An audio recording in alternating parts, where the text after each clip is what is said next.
Life in the world అనగానే వినడానికి ఒక్కొక్కళ్ళకి ఒక్కొక్క అర్థం స్ఫురిస్తూ ఉంటుంది.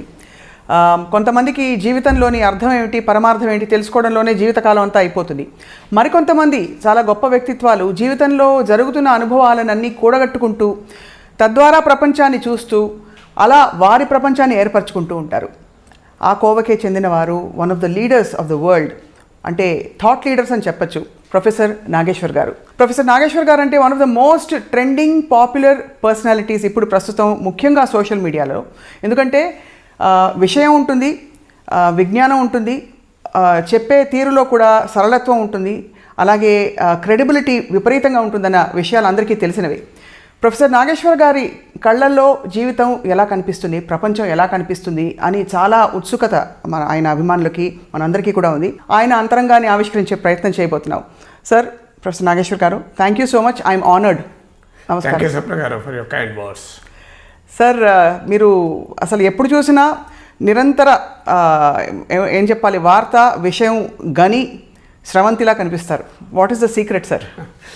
సీక్రెట్ ఏంటంటే నిరంతరం కొత్త విషయాలు తెలుసుకోవాలన్న తపన, నిరంతరం ప్రతి చూస్తున్న దాన్ని, పరిశీలిస్తున్న దాన్ని అర్థం చేసుకోవాలి, అవగాహన చేసుకోవాలనే యొక్క తాపత్రయం, కొత్తదనాన్ని ఆస్వాదించాలనే ఆనందం. So that makes me what I am. Reading, writing, speaking అనేది ఒక జీవిత త్రయం. అది చిన్ననాటి నుంచి ఇప్పటి వరకు ఆ విజ్ఞాన జిజ్ఞాసే నడిపిస్తోంది. అందువల్ల మనకు ఈవెన్ తాత్విక చింతనలో కూడా జ్ఞానయోగ అంటారు. అంటే జ్ఞానము ద్వారా కూడా మోక్షం సాధించవచ్చు. మోక్షానికి భక్తి యోగ, ఇలా రకరకాల పద్ధతుల ద్వారా జ్ఞానయోగ. అంటే ఒక ప్రముఖ కవి నాకు ఒకసారి ఫోన్ చేసి చెప్పాడు, సార్ తపస్సు అంటే ఏదో కాదు, ముక్కు మూసుకొని తపస్సు చేయడం కాదు, నిరంతర జ్ఞాన పిపాసగా ఉండడమే తపస్సు అని. అంటే ఒక విషయాన్ని తెలుసుకోవాలి, అన్వేషించాలి, అన్నిటికీ మించి తెలుసుకున్న దాన్ని ప్రజలకు చెప్పాలి. రైట్. ఎందుకంటే ఏదైనా స్టాగ్నేట్ అయితే సప్న గారు అది నష్టమవుతుంది. Stagnant water, stagnant money, stagnant body. మీరు ఏదైనా చూడండి, ప్రకృతిలో ఏదైతే స్టాగ్నేట్ అవుతుందో అది అనేక రకాల చెడులకు కారణమవుతుంది. అధికారం స్టాగ్నేట్ అయినా, మీరు 20 ఏళ్ళ అధికారులు ఒక్కడే ఉన్నారనుకోండి, నియంత అవుతాడు. So nothing should stagnate. Correct. అది ప్రవహించే నదే చాలా క్లీన్గా ఉంటుంది. సో మనిషి సంపాదించుకునే విజ్ఞానం కూడా ఒక నిరంతర ప్రవాహంగా ఉండాలి. అంటే మనం నేను తెలుసుకోవాలి, తెలిసింది ఇతరులకు తెలపాలి. ఎందుకంటే ప్రపంచంలో కొద్ది మందికి మాత్రమే అవకాశం ఉంటుంది. నాకున్న అవకాశం చదువుకోవడం కానీ, అధ్యయనం చేసే అవకాశం కానీ, ఉన్నత విద్య పొందే అవకాశం కానీ. సో గ్రామ్సీ అనే తత్వవేత్త అన్నట్టు ఇంటలెక్చువల్ అనే వ్యక్తి ఎవరైనా ఆర్గానిక్ ఇంటలెక్చువల్ ఉండాలి. అది ఆర్గానిక్ ఇంటలెక్చువల్ అంటే నిరంతరం సమాజంతో సంబంధం ఉన్న ఇంటలెక్చువల్ ఉండాలి. ప్రమీలా తాపర్ అంటుంది పబ్లిక్ ఇంటలెక్చువల్ అనే పదం వాడుతుంది. పబ్లిక్ ఇంటలెక్చువల్ నువ్వు పెద్ద పిహెచ్డీలు చేసి లైబ్రరీలోనే బతికిన వాడికి కావాల్సిన అవసరం లేదు. సమాజంలో ఒక గౌరవప్రదమైన స్థానంలో ఉండి someone who seeks explanations for public actions. Right. అంటే తన చుట్టూ జరుగుతున్న ప్రపంచాన్ని నిరంతరం శోధించాలి, పరిశోధించాలి, వివరణ కోరాలి, విశ్లేషించాలి, ప్రజలకు వివరించాలి. ఇది జీవన తపన. అది అనంతమైన తపన. రైట్. ఆ తపన మీకు ఎంతుందో మీ వీడియోస్ ద్వారా, మీరు అనేక సందర్భాల్లో పాల్గొన్న డిబేట్స్ ద్వారా స్పష్టంగా కనిపిస్తుంది సార్. అయితే ఎప్పుడు నాకు ఒక డౌట్ వస్తుంది సార్, ఈ ప్రపంచంలో ఉండే ఈ కనెక్టెడ్ ఇష్యూస్ తప్ప ఇతర అభిరుచులు ఇవన్నీ నాగేశ్వర్ గారికి ఉంటూ ఉంటాయా? చిన్నప్పుడు ఎప్పుడైనా, అంటే చిన్నప్పటి నుంచి మీ బాల్యంలో మీరు ఆటలాడారా, పాటలు పాడారా? నేను పాటలు పాడితే ప్రజలు పారిపోతారు, అది సార్. కానీ చాలా అభిరుచులు ఉన్నవాడిని. నిజంగా చాలా విస్తృతమైన అభిరుచులున్న వ్యక్తి నేను సార్. అంటే అందుకే నేను అర్థశాస్త్రం నుంచి అంతర్జాతీయ అంశాల వరకు, పౌరాణిక గ్రంథాల నుంచి తత్వశాస్త్రం వరకు చాలా వాటిని చదివే అలవాటు ఉన్నవాడిని. మీకు ఉదాహరణకు పౌరాణిక సినిమాలు తీసుకుంటే బహుశా నేను చూడని పౌరాణిక సినిమా లేదనుకుంటాను. అవునా? దాదాపు అన్ని మీకు మాయాబజార్, దానవీర శూరకర్ణ, నర్తనశాల, శ్రీకృష్ణ సత్య, శ్రీకృష్ణ పాండవీయం, శ్రీకృష్ణార్జున యుద్ధం, శ్రీరామాంజనేయ యుద్ధం. సో ఇలా మీరు ఏ పేరైనా చెప్పండి. ఎందుకంటే ఇప్పటికీ కూడా పద్యాలు అంటే చాలా ఇష్టం. పౌరాణిక గాథలు అంటే చాలా ఇష్టం. సో ఇలా అనేక అంశాలపైన ఆసక్తి, అభిరుచి. చిన్నప్పుడు కూడా అఫ్ కోర్స్ ఆడేవారు. అంటే మా ఊర్లో, అంటే నేను పుట్టిన ఊరు మా మంచిర్యాల జిల్లా, ప్రస్తుత మంచిర్యాల జిల్లా, అప్పుడు ఆదిలాబాద్ జిల్లాలోని మందమర్రి మండలంలో చిన్న గ్రామం ఎద్దులాపురం అని. మా నాయనమ్మ వారు అక్కడే ఉండేవారు. సో దసరా సెలవులకు, అలాగే సంక్రాంతి సెలవులకు, వేసవి సెలవులు అయితే దాదాపు నెలకు పైగా ఊర్లో ఉండేవాళ్ళం. ఊర్లో ఉన్న సమయంలో రోజు ఈవినింగ్ అయితే కబడ్డీ ఆడేవాళ్ళం. సో అప్పుడు పెద్దగా indoor games, outdoor games, gated community life కాదు కదా. సో విలేజ్ లైఫ్ కనుక ఆ విలేజ్ లైఫ్లో ఏ క్రీడా పరికరము లేకుండా ఆడగలిగేది, నయా పైసా ఖర్చు లేకుండా ఆడగలిగేది కబడ్డీ. నువ్వు ఏది కావాలన్నా గ్రౌండ్ కావాలి, దానికి ఒక క్రీడా పరికరం కావాలి, డబ్బులు పెట్టాలి. సో అందరికీ అందుబాటులో ఉండే ఆట కబడ్డీ కనుక కబడ్డీ నుంచి మొదలుకొని, సో మేము మందమర్రిలో సింగరేణి కాలేజ్ స్కూల్లో చదివాను. అప్పుడు చుట్టూ ఆ స్కూల్ మొదట్లో, స్కూల్ ఏర్పాటైన మొదటి సంవత్సరం మాకు కళ్యాణికని, ఇప్పుడు ప్రస్తుతం మందమర్రి బస్ స్టాండ్ ఉన్న ప్రాంతాన్ని కళ్యాణికని అంటారు. ఆ ప్రాంతంలో ఉన్న ఒక క్లబ్లో మా స్కూల్ పెట్టారు. చుట్టూ చెట్లు ఉంటాయి. సో కోతికొమ్మ ఆడేవాళ్ళం, సో సిరగోన్ ఆడేవాళ్ళం. అంటే ట్రెడిషనల్ గేమ్స్. అంటే ఇప్పటిలాగా క్రికెట్ ఆడే అవకాశాలు అప్పుడు లేవు మనకి. రైట్. కానీ బట్ అయితే ఆటల కన్నా కూడా చిన్నప్పటి నుంచి మాటల మీద ఎక్కువ ఇష్టం. అందువల్ల ఉపన్యాస పోటీలు, క్విజ్ కాంపిటీషన్స్, డిబేట్లు, ఇందులో చాలా విస్తృతంగా పాల్గొనేవాడిని స్కూల్లో 8వ తరగతి నుంచి ఇప్పటి వరకు. దీంతో పాటు ఊర్లో చిన్నప్పుడు 10వ తరగతి లోపు బాగా అల్లరి చేసేవాడిని విపరీతంగా. మా అమ్మకు నేనంటే ఒక పెద్ద హెడేక్. సో ఎండాకాలం వస్తే మా నాన్న ఈ తునికాకుల సీజన్ ఉంటుంది. అంటే ఉత్తర తెలంగాణలో మీకు తునికాకులు సేకరించి కట్టి బీడీ ఇండస్ట్రీకి సప్లై వస్తుంటాయి. సో ఈ తునికాకుల కాంట్రాక్టర్ల దగ్గర ఆ వేసవి కాలంలో క్యాషియర్గా పార్ట్ టైంగా జాబ్ చేస్తాడు మా నాన్న. అంటే కుటుంబాన్ని పోషించాలి, ఆదాయం కావాలి కనుక. సో ఆయన ఈ తునికాకుల సీజన్ మీద వెళ్ళిపోతే మా అమ్మ, మేము 4 పిల్లల మమ్మల్ని తీసుకొని మా సొంత ఊర్లో ఉండేవాళ్ళం, మా నాయనమ్మ వాళ్ళు. సో నన్ను భరించలేకపోతే మా నాన్న ఒక రోజు, దీనికి పరిష్కారం ఏంటి, నువ్వు వీని పట్టుకపో, నేను వీని భరించలేనంటే మా నాన్న నాలో ఉన్న ఒక తపనను గుర్తించాడు. వీనికి విషయ జ్ఞానం ఎక్కువ అని. రైట్. ఒక పని ఏం చెప్పాడంటే, రోజు రామాయణాన్ని చదివి ఊర్లో ఉన్న ప్రజలకు వివరించాలి. సో వాళ్ళు తునికాకులు కట్టుకుంటూ ఉంటారు. మార్నింగ్ పై మగవాళ్ళు సేకరిస్తారు, మధ్యాహ్నం నుంచి ఆడవాళ్ళంతా మగవాళ్ళు కూడా కూర్చొని అంతా ఇంటుంటారు. సో వారికి రామాయణాన్ని చదివి వాళ్ళకు వివరించాలి.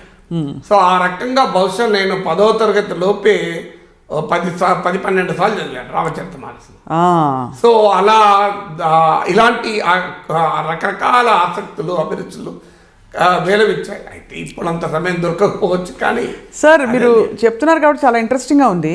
ఇప్పుడు రామాయణాన్ని చదివారు కాబట్టి 3 వాక్యాలలో ఇప్పుడు రామాయణం ప్రతి స్టోరీకి ఒక మారల్ ఉంటుందంటాం కదా, అలాగా రామాయణాన్ని నుంచి మీరు గ్రహించింది ఏంటి సార్? రాముని జీవితము మన ఆధునిక కాలానికి ఒక రకంగా మార్గదర్శకం. ఈ రాముని జీవితాన్ని చూడండి. భార్యాభర్తల మధ్య అనురాగం ఎలా ఉండాలి. శ్రీరామచంద్రునిలాగా నా భర్త ఉండాలని ప్రతి స్త్రీ కోరుకుంటుంది. సీతమ్మ తల్లిలాగా నా భార్య ఉండాలని కోరుకునే పురుషులు ఎక్కువ మంది ఉంటారు. కానీ సీతారాములు అంటే దాంపత్య జీవితానికి, అనురాగానికి ఒక నిదర్శనం. అన్నదమ్ముల మధ్య అనుబంధం ఎలా ఉండాలి అంటే రాముడి కథ చూడండి. రాముడు దేవుడు అని ఎక్కడ చెప్పుకోలే. ఈ మానవునిలో ఉండే గొప్ప లక్షణాలు ఇప్పుడున్న మానవులకు ఎంత ఉపయోగపడుతుంది అని కనుక తీసుకుంటే అడుగడుగునా కనపడుతుంది. సో తల్లిదండ్రులకు కుమారుడికి ఉండాల్సిన బంధం పైన, ప్రజలకు పాలకుడికి ఉండాల్సిన అనుబంధం పైన, స్నేహితుల మధ్య ఉండేటువంటి బంధం పైన, సో ఇలా ప్రతి ఒక్క అంశం, ఆఖరికి తండ్రికి ఇచ్చిన మాట కొరకు సింహాసనాన్ని వదులుకున్నాడు. దురదృష్టవశాత్తు ఇప్పుడు సింహాసనం కొరకు రాముని ఉపయోగించుకున్న రోజుల్లో మనం ఉన్నాం. సో అందువల్ల శ్రీరామచంద్రుడు ఆధునిక సమాజములో ఉండే, ఆధునిక సమాజానికి అవసరమైన అనేక విలువలు మనకు రామాయణంలో దొరుకుతాయి. అయితే ఎప్పుడు కూడా కొంతమంది రామాయణాన్ని విమర్శించేవారు అంటుంటారు, రామాయణ కాలంలో శూద్రులు తపస్సు చేస్తే దండించారు కదా అని. మనం ఒకటి ఆలోచించాల్సి ఎప్పుడైనా సప్న గారు, వాల్యూ సిస్టమ్ అనేది ఒకటిగా ఉండదు. రైట్. ఇప్పుడు 70 ఏళ్ల కింద తండ్రి ఎదురుగా నిలబడి మాట్లాడడం అనేది పెద్ద తప్పు. ఇవాళ నేను ఒక 5 నిమిషాలు ఎక్కువ మాట్లాడితే నా కూతురు వచ్చి నాన్న ఆపరాదు నాన్న సోది ఎంతసేపు మాట్లాడుతూ ఉంటుంది. ఇప్పుడు అది తప్పు కాదు, ఇప్పుడు ప్రేమ. అలా నా బిడ్డ ఎంత మంచిగా మాట దాని తల్లి అని చెప్పి పక్కన కూర్చొని పెట్టుకుంటాం. అంటే అప్పుడు ఆ రోజు తప్పు, ఈరోజు తప్పు కాదు. అంటే ఎప్పుడు కూడా దేశకాల పరిస్థితుల నుంచి విలువల్ని విశ్లేషించాలి. ఇప్పుడు 500 ఏళ్ల క్రితం, 1000 ఏళ్ల క్రితం, 2000 ఏళ్ల క్రితం ఉన్నటువంటి వాల్యూ సిస్టమ్తో ఇప్పటి వాల్యూ సిస్టమ్ మనం పోల్చి విమర్శించకూడదు, విశ్లేషించకూడదు. అందువల్ల టైమ్ అండ్ స్పేస్ వేరియేషన్ అవుతున్న కొద్దీ వాల్యూ సిస్టమ్ వేరీ అవుతుంటుంది. సో అయినప్పటికీ కూడా ఒకటే ప్రశ్న ఏంటంటే, రామాయణము, మహాభారతము, పురాణాలు ఇప్పటికీ కూడా భారతీయ సమాజాన్ని ఇంతగా ఉత్తేజపరుస్తుంది ఇన్ని వేల సంవత్సరాల తర్వాత అంటే something should be special in it కదా. ఒకటి సరిపోదా, ఇంకేంటి? There should be something in it. లేనిది ఎందుకు ఇప్పటికీ కూడా జనం ఎందుకు ఆదరిస్తారు? నిన్న చదివిన కథ ఇవాళ మర్చిపోతాను, నిన్న ఉన్న నాయకుని ఇవాళ మర్చిపోతాను, నిన్న జరిగిన పరిణామాన్ని ఇవాళ పట్టించుకోము. అంటే పదే పదే చెప్పబడిందని కాదా సార్? పదే చాలా చెప్పబడ్డాయి కదా ప్రపంచంలో, అది ఒకటే కాదు కదా. ఇప్పుడు ఈ తరానికి ఎంత మేర చెప్తున్నాం మనం. అవును, పదే చెప్పినంత మాత్రాన బాగా జనం రిసీవ్ చేసుకోవాలి కాదు కదా.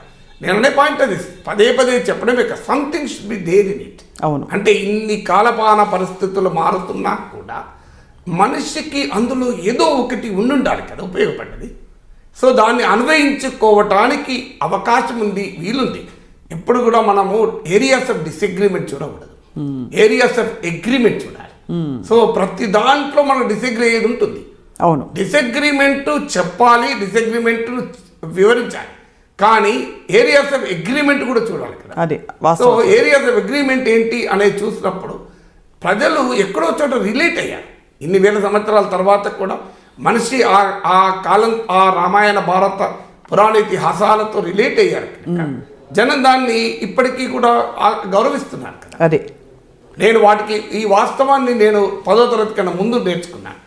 సో అందువల్ల కారణం ఏంటి, యాదృచ్ఛికంగా కాకతాళీయంగా ఒక అల్లరి పిల్లవాడిని తవ్వలో పెట్టడానికి మా నాన్న వేసిన ఎత్తుగడలో భాగంగా మీకు అలా చదవడం మొదలుపెట్టాడు.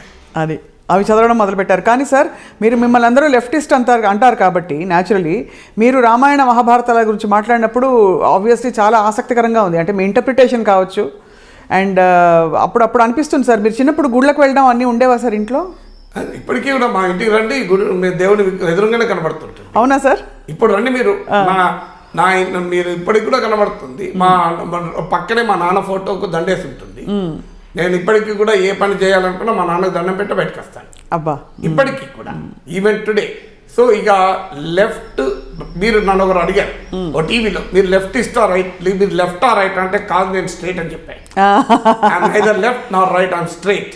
నేను ఒక్కటే ఉదాహరణ చెప్తాను మీకు. ఆదిశంకరాచార్య ఏమన్నాడు ఆయన అద్వైత సిద్ధాంతాన్ని ప్రతిపాదిస్తూ వ్యక్తి ఆత్మ పరమాత్మల ఐక్యత గురించి మాట్లాడాడు. ఆయన ఏమన్నాడు, వ్యక్తి ఆత్మ, సమాజము పరమాత్మ. ఆత్మ పరమాత్మల ఐక్యత అంటే వ్యక్తి సమాజాల ఐక్యత అన్నాడు. సో ఆయన కామ్రేడ్ ఆదిశంకర్లా. మీరు చెప్పండి నాకు, ఇంతకన్నా గొప్పగా ఏం చెప్పాడు? ఇంతకన్నా గొప్పగా ఏముంటుంది? సో అందువల్ల మీకు భగవద్గీత చదవండి, మీకు అనేక అంశాలు ఇలాగే ఉంటాయి. మీకు స్వామి వివేకానంద ఏమన్నాడు, కాలే కడుపుకు మతం అంటే అర్థం లేదు అన్నాడు. ఆకలితో ఉన్న వాడికి మతాన్ని బోధించడం అంటే ఇన్సల్ట్ చేయడమే అన్నాడు, అవమానించడమే అన్నాడు. సో స్వామి వివేకానంద లెఫ్టిస్టా? నాకు చెప్పండి. అన్ఫార్చునేట్లీ మనం ఒక సైద్ధాంతిక అడ్డుగోడలు నిర్మించుకొని ఆ సైలోస్లో బతుకుతున్నాను. వాస్తవం ఏంటంటే సార్వజనీనమైన సత్యం చాలా ఉంటుంది. అవును, వాడు లెఫ్ట్ అయినా రైట్ అయినా ఎవరైనా ఒప్పుకోవాల్సినటువంటి సార్వజనీన సత్యం ఉంటుంది. సో అల్టిమేట్లీ సమాజము 10 మందికి ఉపయోగపడాలి. ఏమన్నాడు అసలు మన ధర్మశాస్త్రాలు, హిందూ ధర్మశాస్త్రాలు అన్నీ ఏం చెప్పినవి? ప్రతి మనిషిలో పరమాత్మని చూడండి అన్నాడు. అవును, మరి దాని మించిన సమానత్వ సిద్ధాంతం ఉందా? అది కాబట్టి ఈశా ఉపనిషత్తులో ఓ మాట అంటారు, ఈ చరాచర జగత్తులో, ఈ సకల సృష్టిలో ఏ జీవరాశి మరో జీవరాశిపై ఆధిపత్యాన్ని చెలాయించకూడదు అంటాడు. కార్ల్ మార్క్స్ సిద్ధాంతం ఏం చెప్పాడు? నేషన్ మరో నేషన్, మనిషిని మనిషి దోచుకొని, దేశం మరో దేశాన్ని దోచుకొని, ఒక జాతి మరో జాతిని దోచుకొని వ్యవస్థ కావాలి అన్నాడు. మీరు ఇప్పుడు ఈశా ఉపనిషత్తులో చెప్పిన దానికి దీనికి మార్క్సిజంలో చెప్పిన దాని తేడా ఏమన్నా చెప్పండి. ఈశాపనిషత్తులు ఏమన్నారు? ఆధిపత్యం లేదు అన్నారు. ఏ జీవరాశికి ఆధిపత్యం లేదన్నాడు. కార్ల్ మార్క్స్ ఏమన్నాడు? అది ఏ జీవరాశికి ఆధిపత్యం లేదన్నాడు. సేమ్ చెప్పారు కదా. అందువల్ల సత్యాన్ని చూడలేక సత్యాన్ని తమ చట్రములో చూసి దానికి ఒక సైద్ధాంతిక ముసుగు తొడిగి దాని సార్వజనీన ప్రయోజనాల్ని తాకట్టు పెట్టే మేధో సంపత్తి ఎక్కువైపోయింది మన సమాజంలో. అందువల్ల let us see what is good for the society. అది లెఫ్ట్ అయితే రైట్ అయితే అల్టిమేట్గా.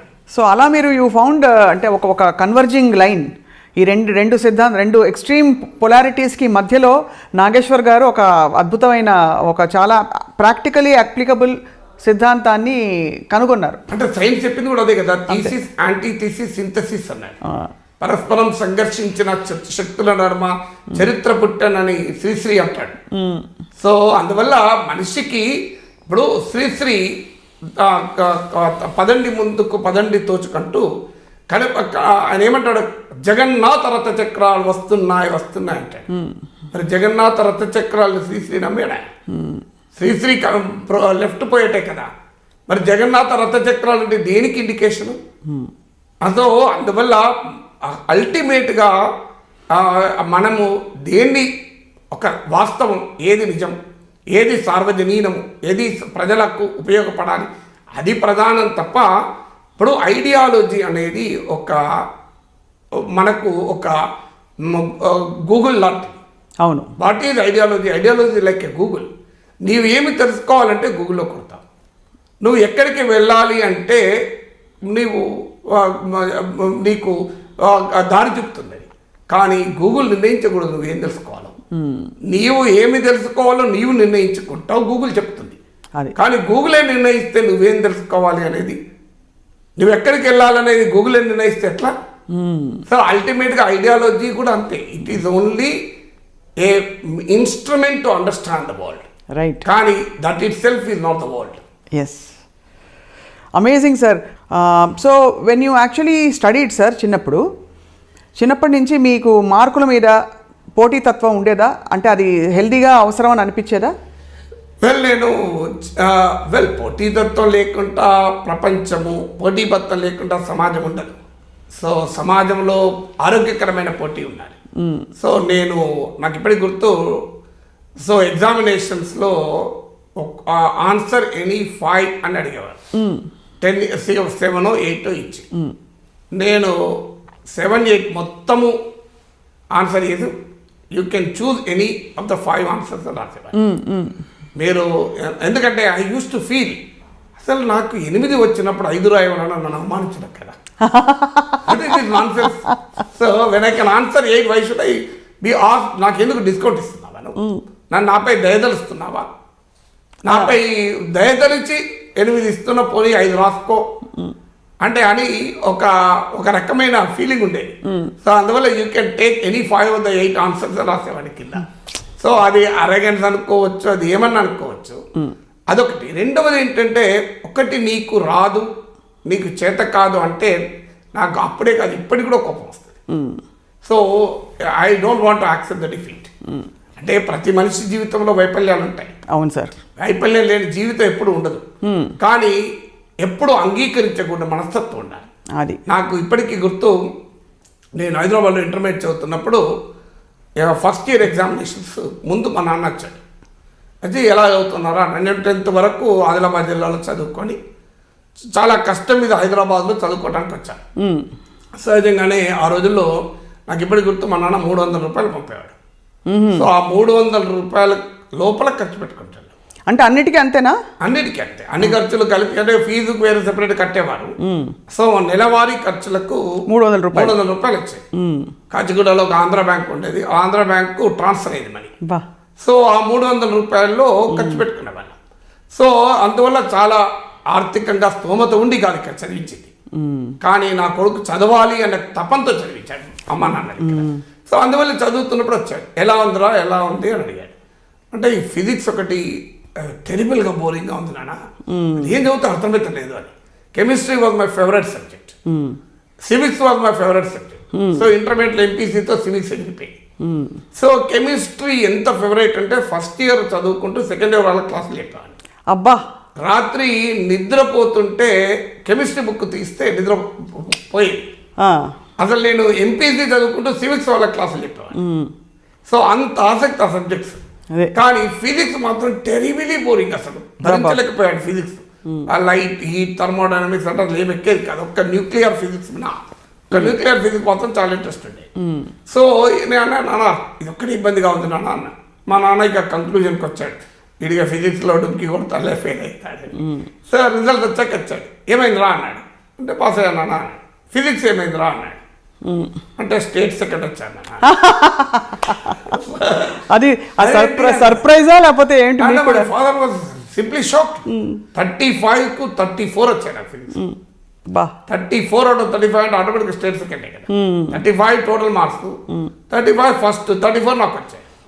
ఇంట్రెస్టింగ్ ఏంటంటే కెమిస్ట్రీలో 33 వచ్చాయి. అది అంటే మా నాన్నకు డౌట్ వచ్చింది, ఏంట్రా మరి కష్టం అన్నాను. నేను నాన్నకు కష్టం అన్నాను కానీ సాధ్యం కాదనలేదు కదా. కష్టమైన దాన్ని సాధిస్తేనే గొప్పతనం కానా? ఫస్ట్ ఫ్లోర్ ఎక్కితే గొప్పతనం ఏంది? కొండ ఎక్కితే గుట్ట ఎక్కితే గొప్పతనం కానీ ఫస్ట్ ఫ్లోర్ ఎవడైనా ఎక్కుతాడు. ఫిజిక్స్ నన్ను బెదిరించింది, ఫిజిక్స్ నన్ను ఓడిస్తానండి, ఫిజిక్స్ నన్ను అవమానించింది, నీకు చేతకాదు నన్ను జయించడం అన్నది. దాని సంగతి చూడాలనిపించింది, చూశాను నాన్న అన్నాను. అందువల్ల ఆ పోటీతత్వం ఉండాలి మనిషికి. పోటీతత్వం లేకపోతే ఎలా గెలుస్తాం? సో అంటే if something challenges you should challenge it. ఒక తత్వవేత్త అంటాడు, శత్రువు నిలబడితే నువ్వు నిలబడవు, శత్రువు పారిపోతుంటే తరిమి కొట్టు అంటాడు. సో నిన్ను శత్రువు గనక తరిమి కొడితే నువ్వు పారిపోయావు అనుకో, నీ పని అయిపోయినట్టే. అందువల్ల నిన్ను ఏదైనా తరిమి కొడితే నువ్వు దాని సంగతి తేల్చాలి తప్ప దానికి భయపడి నాకు రాదు ఫిజిక్స్గా, నా పని అయిపోయింది, ఫిజిక్స్ నాకు రాదు అనుకుంటే nothing is impossible. Impossible is only in the dictionary of fools. అసాధ్యం అనేది కేవలం అవివేకుల జాబితాలో ఉంటుంది. అందువల్ల మన ప్రయత్నం మనం చేయాలి. రైట్. అసలు భగవద్గీత కూడా అదే చెప్పింది. శ్రీకృష్ణ పరమాత్మ భగవద్గీతలో ఏమంటాడు? కర్మముల ఫలితములపై నీకు అధికారము లేదు, అటులని కర్మములు చేయటం అనరాదు అన్నాడు. అంటే యూ మే నాట్ డిసైడ్ నేను ఫిజిక్స్ జయిస్తాను లేదా నా చేతులు లేదు, కానీ సంపూర్ణంగా చదవాలి,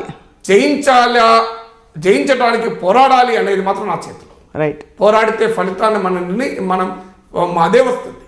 అంటే ఆ రకమైన అంటే మనిషి చాలామంది ధర్మశాస్త్రాలు, మతము, ఆధ్యాత్మిక శాస్త్రాలు చదువుతూ ఉంటారు, కానీ జీవితాలకు అన్వయించుకోరు. అది నాకున్న అలవాటు ఏంటంటే, నేను పురాణాలు చదివిన, ఆధ్యాత్మిక అంశాలు చదివిన, ఐతిహాసిక అంశాలు చదివిన, తాత్విక అంశాలు చదివిన, జీవితానికి అన్వయించుకున్నప్పుడే వాటి విలువ. అవును. ఇప్పుడు రోజు శ్రీరామునికి పూజలు చేస్తారు, భార్యను ప్రేమించడు, తమ్ముళ్ళను అన్నదమ్ములను ప్రేమించడు, ఎందుకంటే ఆ శ్రీరాముని పూజించడు, రకంగా శ్రీరాముని అవమానించడం కదా. అవును అవును. So when you should internalise కదా. అబ్సల్యూట్లీ. అసలు శ్రీరాముని పూజించమని ఎందుకు చెప్పారు? విగ్రహారాధన ఎందుకు వచ్చింది? ఆ విగ్రహాన్ని నీవు నిరంతరము చూసినప్పుడు, ఆ విగ్రహము ఏ విలువలకు ప్రతినిధో వాటిని, ఆ విలువల్ని నీళ్ళు ఇంటర్నలైజ్ చేసుకోమని కదా. అవును. వాటిని నువ్వు ఆస్వాదించుకోమని చెప్పు కదా, వాటిని నీలో ఆహ్వానించుకోవాలి కదా. ఏ మేరకైనా అది ఆహ్వానించుకున్నప్పుడు నీవు what is there is a disconnect కదా. అవును. సో నీ స్వార్థం కొరకు ఆ రాముని పూజిస్తే ఉపయోగం ఏంటి? నీ తప్పులను క్షమించడానికి రాముని పూజించకూడదు, రాముల్లో ఉన్న మంచి లక్షణాలు నీలో రావడానికి పూజించాలి. అండ్ రావడం అంటే సంపూర్ణంగా రావాలి, జీవితానికి అన్వయించే విధంగా. ఏదో పైకి ఎంత మేరకైనా నేను అనేది నీవు శ్రీరామచంద్ర అవుతావు అని అంటలేదు, కానీ కనీసం ఎంతో మేరకు రావాలి కదా. అవును sir. If you don't internalise, నువ్వు భగవద్గీత చదువుతావు రోజు, భగవద్గీతలో ఉన్నటువంటి అంశాలను నీవు ఇంటర్నలైజ్ చేసుకోకపోతే అట్లీస్ట్ ఆధునిక కాలానికి ఉపయోగపడే అంశాలు, అన్ని కాకపోయినా ఆధునిక కాలానికి ఉపయోగపడే అంశాలైనా నీవు ఇంటర్నలైజ్ చేసుకోకపోతే దానివల్ల ప్రయోజనం ఏంటి చదవడం వల్ల? సో దానివల్ల ఉపయోగం ఏమైనా ఉంటుందా? అందువల్ల ఏది చదివినా, అది ఏది చూసినా, ఏది నేర్చుకున్నా, జ్ఞానము విజ్ఞానము అనేది అది మనిషి జీవితానికి అన్వయించుకున్నప్పుడు మాత్రమే దానికి విలువ, దానికి అర్థం పరమార్థం ఉంటుంది. లేకపోతే అర్థం పరమార్థం ఏమి ఉండదు. అందుకే ఇవాళ చూడండి, విద్యావంతులు చాలా మంది కూడా తప్పుదోవ మందుకు పడుతున్నారు. కారణం ఆ విద్యను అన్వయించుకోకపోవడమే. అది అలా మీరు నిత్యం అవలోకనం చేసుకుంటారు కాబట్టి మీకుండే అనుభవాల్ని మీరు అసిమిలేట్ చేసుకుంటూ వెళ్తున్నారు మీ జీవితంలో. అసిమిలేట్ చేసుకోవడమే కాదు, మనకు నిరంతరము మనిషికి ఉండే ఒక అద్భుతమైన శక్తి ఏంటంటే పరిశీలనా శక్తి. ఆ పరిశీలనా శక్తి మనము దేన్ని చూసినా పరిశీలించాలి. నేను చిన్నప్పుడు బాల్యంలోనే చెప్తాను. బాల్యంలోనే కొన్ని ఉదాహరణలు. మా ఇంటికి ఒకరోజు ఇప్పుడు మనం షెడ్యూల్ కులాలుగా చెప్పబడే వ్యక్తి వచ్చాడు. ఆ రోజుల్లో ఇంకా ఎక్కువ అంటారు. సో గ్రామం చివరన వాళ్ళ కాలనీ ఉండేది. సో మా ఇంటికి వచ్చినప్పుడు నేనేదో మీద చెయ్యేసి నాలాంటి బాలుడే పిల్లవాడే అప్పుడు మీద ఏది మాట్లాడుతుంటే మా నాయనమ్మ వచ్చి విపరీతంగా కోపడాను. అదేంద్రా వాడిని ముట్టుకుంటావాడు అని. నేను ఇమీడియట్గా మధ్యాహ్నం వాళ్ళ ఇంట్లో అన్నం తినొచ్చాను. అదేంది కావాలని వెళ్ళారా? కావాలని నన్ను వచ్చాక మళ్ళీ తీవ్రంగా ఎవరో చెప్తారు కదా, అడిగితే నేను ఒకటే మాట్లాడాను.